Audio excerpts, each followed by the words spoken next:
Cara berinteraksi dengan Al-Quran yang pertama adalah membaca dengan tartil. Allah berfirman dalam Quran Surat Muzammil ayat 4 yang artinya, dan bacalah Al-Quran itu secara tartil. Keutamaan membaca Al-Quran. Yang pertama adalah bersama malaikat yang mulia. Rasulullah Shallallahu Alaihi Wasallam bersabda, orang yang membaca Al-Quran dan dia lancar membacanya akan bersama para malaikat yang mulia dan baik.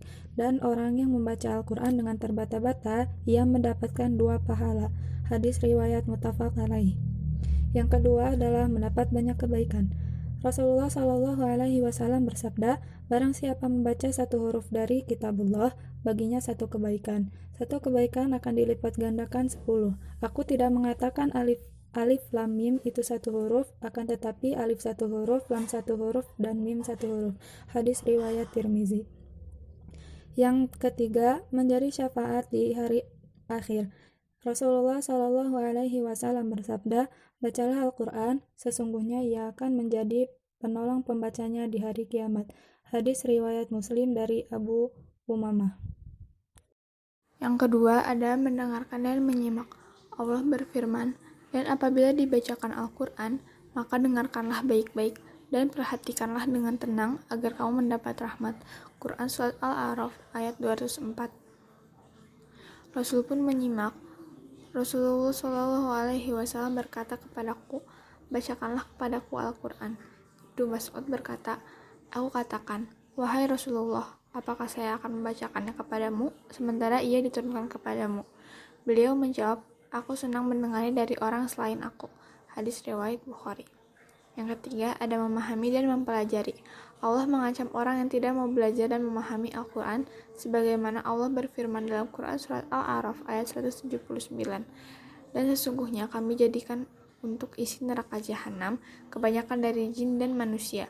Mereka mempunyai hati, tetapi tidak dipergunakannya untuk memahami ayat-ayat Allah. Nah, yang keempat ini ada mengamalkan dalam kehidupan sehari-hari. Orang-orang yang hanya membaca Al-Quran dan tidak mengamalkannya, maka Al-Quran itu akan menuntutnya pada hari kiamat.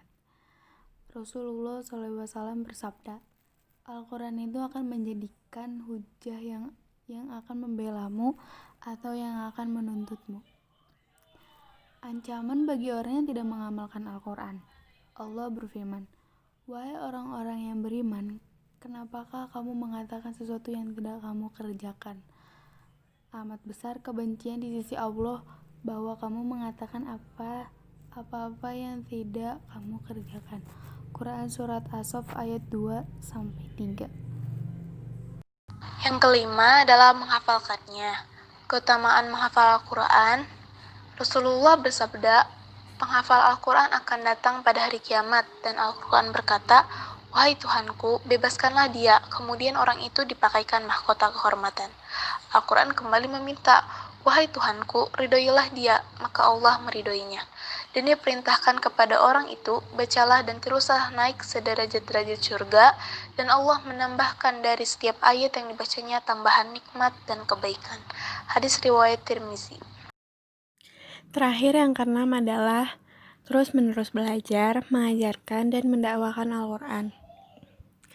Firman-Nya ada dalam surat Al-Imran ayat 79, yang artinya, hendaklah kamu menjadi orang-orang Rabbani, karena kamu selalu mengajarkan Alkitab dan disebabkan kamu tetap mempelajarinya. Sekian yang dapat kelompok kami sampaikan, lebih dan kurangnya mohon dimaafkan. Wassalamualaikum warahmatullahi wabarakatuh.